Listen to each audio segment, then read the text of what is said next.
안녕하세요. 클라우드 IoT 서비스 2팀, 팀 이노슐린의 마지막 스마트 헬스케어 클라우드 기반 서비스 구현의 발표를 맡게 된 민상현입니다.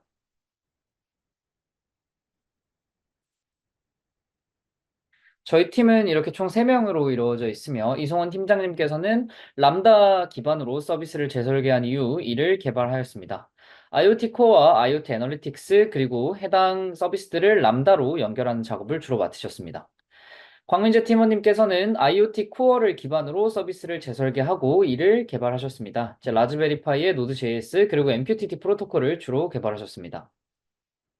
팀원인 저는 스마트 헬스케어 서비스를 설계한 이후 해당 내용들을 서비스 개발을 하였습니다. 또한 기존의 Node.js와 EC2로 구동되던 백엔드 서비스를 API 게이트웨이와 람다를 통해서 개발하는 작업을 맡았습니다.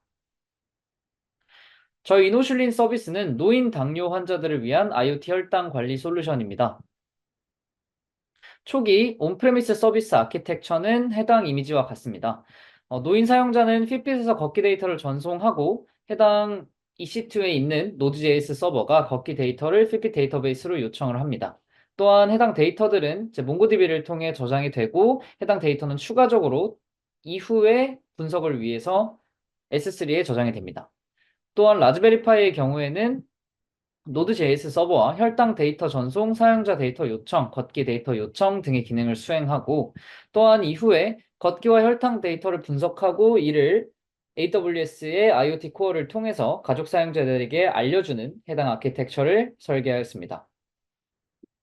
이런 아키텍처는 저희가 현재 구현되고 있는 이 클라우드 기반 아키텍처로 재설계되었습니다. 기존의 AWS EC2 인스턴스의 express.js 서버에서 데이터를 저장하고 패치하며 S3 크론을 통해 몽고DB의 데이터를 저장하는 기능들은 최종 설계 단계에서 완전한 서비스 아키텍처로 구현되었습니다. API 게이트웨이를 통해 기존의 라우트를 람다 함수로 넘겨주고 각 라우트에서 수행하던 작업들을 람다 함수에서 다시 구현하였습니다. 라즈베리 파이로부터 모든 통신은 EC2 인스턴스로 요청하는 것이 아닌 MQTT 프로토콜을 통해 AWS의 IoT 코어로 전달이 됩니다. 또한 클라우드에서의 요청 또한 MQTT 프로토콜을 이용해 라즈베리 파이로 전달되게 됩니다. 위 모든 과정은 해당 아키텍처에서 보이는 것처럼 람다 서비스를 통해 진행이 되며 플로우 내 파트별로 요구된 기능이 완료되거나 전달이 필요할 때 람다 펑션에서 요청을 전달하게 됩니다. 또한 추가적으로 IoT 애널리틱스에서 수행되는 여러 가지 이벤트들의 경우도 람다 펑션을 통해서 유기적으로 연결이 되고 있습니다. 또한 라즈베리파이의 서버와 기존의 온프레미스 EC2 인스턴스 내의 서버는 GitHub의 오르가니제이션을 생성하여 팀원들과 함께 개발을 진행하였습니다. 해당 오르가니제이션과 GitHub 리포지토리의 경우는 보고서에 참고해 두었습니다.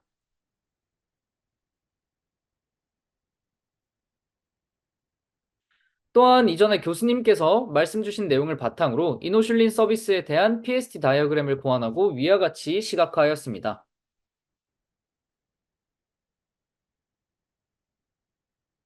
프라블럼의 경우 노인 당뇨 환자의 혈당 데이터 입력이 어려움, 그리고 두 번째 노인 당뇨 환자의 운동 부족으로 인한 질환, 그리고 세 번째 가족의 노인 당뇨 환자 혈당 데이터 추적의 어려움, 그리고 마지막으로 노인 당뇨 환자의 위급 상황에 대한 불안 등이 있었습니다. 또한 이러한 문제들을 AWS 서비스 그리고 다른 테크놀로지를 통해서 해당 솔루션을 통해 해결하였습니다. 첫 번째 상황에 대한 솔루션은 라즈베리파이의 키패드를 통해 데이터를 입력하면 AWS IoT 코어에서 API 게이트웨이를 거쳐서 S3에 저장하게 됩니다. 또한 두 번째 프로블럼의 경우는 단순히 핏빗을 착용하고 생활하기만 한다면 AWS IoT 애널리틱스로 분석한 데이터에 기반한 알림을 제공하게 됩니다.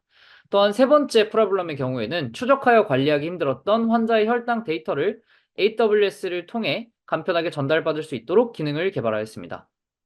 또한 마지막 네 번째 프로블럼의 경우에는 혈당, 걷기량 추이 등에 기반하여 분석된 데이터를 AWS SNS를 통해 전달받아서 위급 상황을 사전에 예방 가능합니다.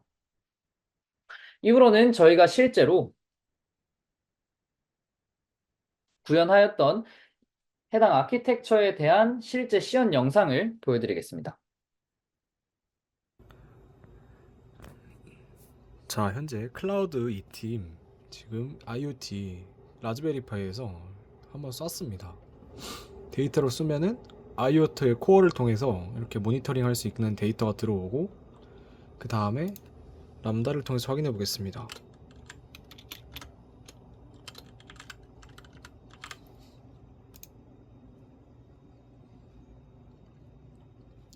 람다에 IoT 인포메이션이라는 함수를 통해서 데이터가 들어오는데 모니터링을 한번 확인해 보겠습니다.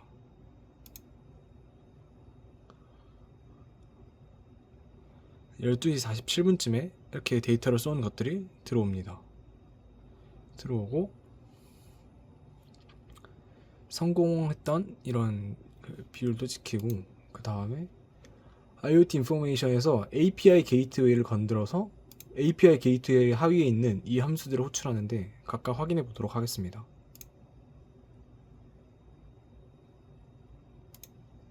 먼저 데이터베이스에 혈당량을 넣는 블러드슈가입니다. 블러드슈가도 마찬가지로 12시 43분쯤에 로그가 찍혀있는 것을 확인할 수 있습니다. 다음은 S3 업로드하는 업로드 S3 함수입니다. 마찬가지로 모니터링을 확인해보면 로그가 이렇게 찍혀있는, 같은 시간대에 찍혀있는 것을 확인할 수 있습니다.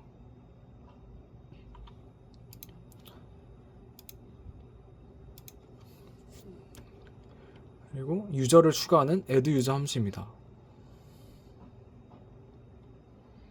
마찬가지로 12시 43분에 로그가 찍혀있는 것을 확인할 수 있습니다. 마지막으로 API 게이트웨이 하위에 있는 스텝 카운트 함수입니다. 이 친구도 마찬가지로 모니터링을 보면 함수가 찍혀있는 것을 확인할 수 있습니다.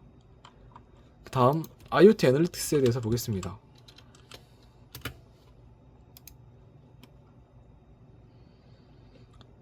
IoT 애널리틱스에서는 지금 IoT 코어에서 보내는 주제를 수신하여서 데이터 스토어에 넣고 퀵 사이트에 연결해주는 역할을 하고 있습니다.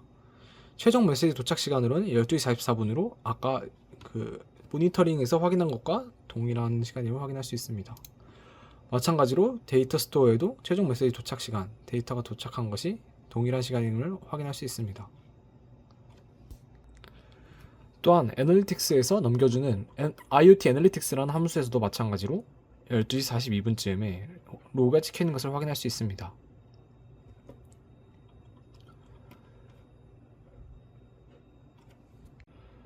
또한 현재 계정의 S3에서도 이노슐립 버켓에 들어가 보면 23RXRT라는 그 클라이언트 아이디로 보냈는데 들어가서 확인해 보면 마지막 수정이 12시 44분으로 잘 들어와 있는 것을 확인할 수 있습니다. 라즈베리파이 시험을 시작하도록 하겠습니다. 현재 알람 핀 관련해서는 핀이 이렇게 꽂혀 있는 상태이고, 프로그램 실행을 완료해서 입력받기 위해서 입력칸이 나와 있는 상태입니다. 여기서 130이라고 현재 혈당을 입력을 해보도록 하겠습니다. 입력하면은 이제 클라이언트 단에 데이터가 잘 들어오는 것을 확인을 할 수가 있습니다. 사용자 정보와 휴대폰 번호 그리고 가족 번호와 함께 혈당 정보가 현재 시간과 함께 들어온 것을 확인을 할 수가 있고, 또한 이제 AWS에서 Need More Step 관련해서 true로 주제를 퍼블리시를 진행을 할 경우 알람이 울리는 것을 확인을 할 수가 있고, 3초 동안 해당 내용을 false로 해서 진행을 할 경우 알람이 울리지 않는 것을 확인을 할 수 있습니다. 따라서 걸음수가 더 필요할 경우 알람을 울리도록 구현을 진행을 했습니다.